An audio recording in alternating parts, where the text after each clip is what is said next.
You know, we have a lot of authors on this program, but not all of them have sold over 150 million books on their own. Best-selling author James Patterson's new book called The Dangerous Days of Daniel X. He stops by to tell me all about it, coming up in just a second. But welcome to the real story. First, one of my main points on the global warming crisis has simply been, let's not overreact and do stupid things. If you haven't noticed, we're overreacting. And that usually creates bubbles, and bubbles lead to bursting of bubbles. And let's take a look-see at what happened, to the internet stocks in the real estate market. If you need proof, that's not a good idea. We don't need to drop trillions of dollars on new cap and trade or dumb tax schemes. We don't need short-sighted ideas like dumping iron ore, or now it's lime, into the oceans. The real story is that climate change, just like almost every other problem, can be solved by getting the politicians and the special interest groups out of the way of the entrepreneurs. Politicians, shoo, shoo. People, the rich, they are the ones who understand virtually every millionaire in this country made money by solving a problem that seemed insurmountable to others. That's how the rich got rich. That's how America became America. We dream. I trust you, not the politicians. Right now in Tucson, Arizona, a Columbia University physicist named Klaus Lackner is working on an amazing device. It is a CO2 scrubber. It could remove 1 ton of carbon dioxide from the atmosphere every single day. Now, you produce about 18 tons of carbon dioxide a year. Can you imagine what this could do? It doesn't filter out new CO2 from factories. Other technology exists to do that.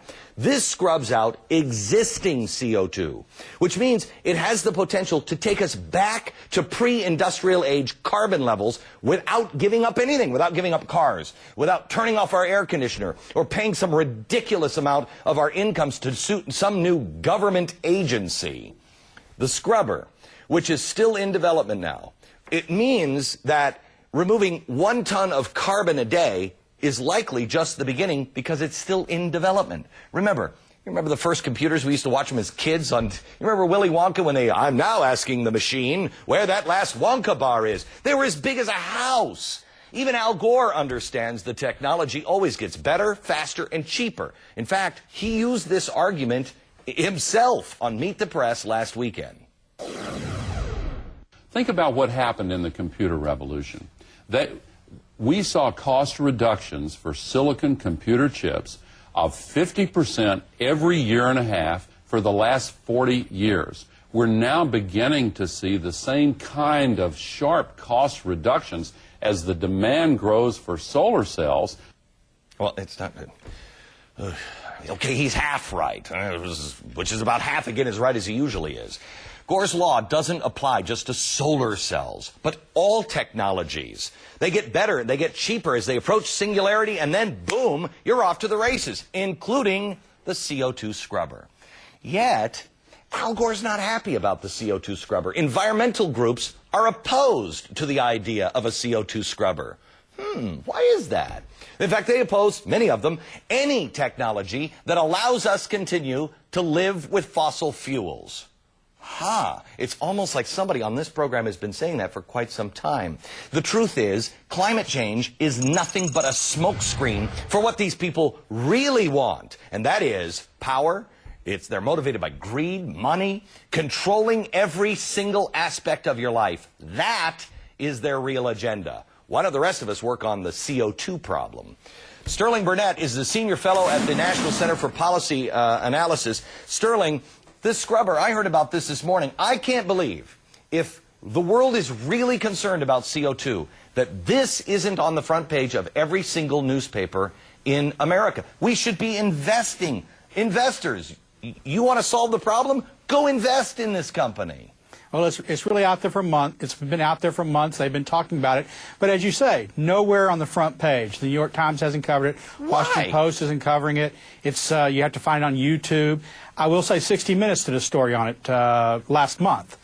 But because, as you've already rightly identified, Glenn, the environmentalists, and they're the one driving the global warming ship, they're not really concerned about CO2. They're concerned about people's lifestyles.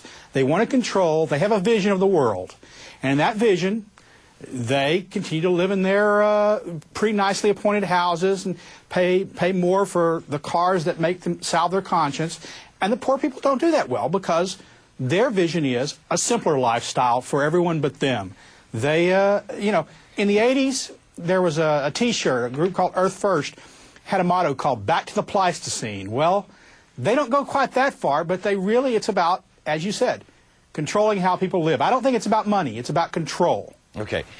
You know what? I have to tell you, I would invest in this company. I think there's a lot of people that would invest in this company or new technologies, but you don't trust the people who are fighting the global warming thing. The cleanest energy we can find is nuclear energy. They don't want it. They don't want it. CO2 scrubbers. They don't want it.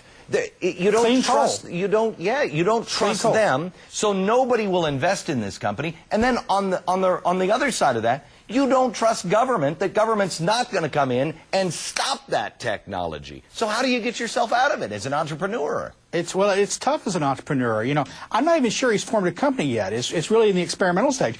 But the question is, how far will the experiment be allowed to go forward? Because environmentalists are trying actively to stop this. Their argument is not that we should remove CO2, but that we should stop using fossil fuels. Right. I will tell you that we called, and I think, well, we hope that they'll be on the air at some point. They do have a company.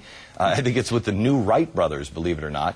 And I have to tell you, we'll check this company out in America. If this is true, this is one of the big, huge keys to the global warming problem, and it will open up every door. Well, you know, if that's the real motivation. There's a variety of technologies out there. You sort of didn't like the idea of iron filings in the ocean. I actually think it's not a bad idea because it does a lot of other things that are good. But geoengineering solutions, proposed solutions, have been out there for some time. Yeah. But they're always poo-pooed. They're always demeaned because they don't get at what the environmentalists are really about. If you want to reduce CO2 emissions, there are ways to do it that don't force Americans to sacrifice their lifestyles, that don't make the poor poorer, that don't raise energy. Right. Thanks, Sterling. By the way, just a note, everybody always says that it's big auto and oil that stopped all this new technology. Well, here's new technology to scrub the air clean of CO2. Who's bearing it?